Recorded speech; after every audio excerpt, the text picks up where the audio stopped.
Good afternoon, Bluebeamers. My name is Troy DeGroot with U Chapter 2, and I'm excited to partner with the team at Brighter Graphics to deliver world-class Bluebeam training and customization services so you can get the most out of your Bluebeam investment. Today, we're going to focus on batch features found only in the Extreme version of Bluebeam Revu. You can find out which version you're using by going up to the Review menu in the upper left corner of Bluebeam Revu and going down to About.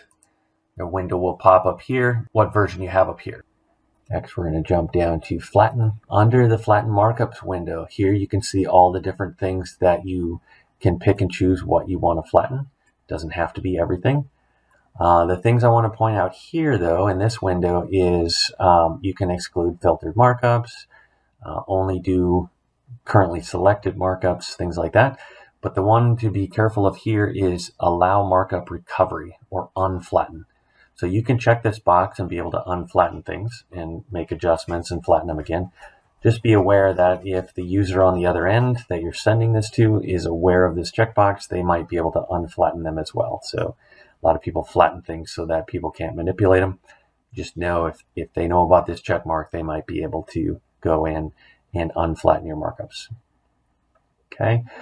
This one's kind of cool too. If you show properties in pop-ups, you can actually flatten things and still have the subject, the author, and the date pop up when you hover over those markups, even though they're flattened. So this is kind of a neat way of having the metadata in your markup without leaving the entire markup available to be manipulated. Just show them the metadata as they hover over that information. I'll use that one when I want to do an office plan and show any equipment or phone numbers or anything like that for particular cubicles or offices. You can put that information in your markups, flatten them, and still have access to all of that information by hovering over that person's office. So that's kind of a use case of that one as well.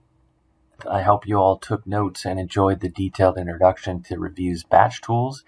If you recognize the time-saving value of these batch tools, reach out to Darren and his team at Brighter Graphics to learn more about additional licenses of Revu Extreme or the small investment of upgrading your existing seats.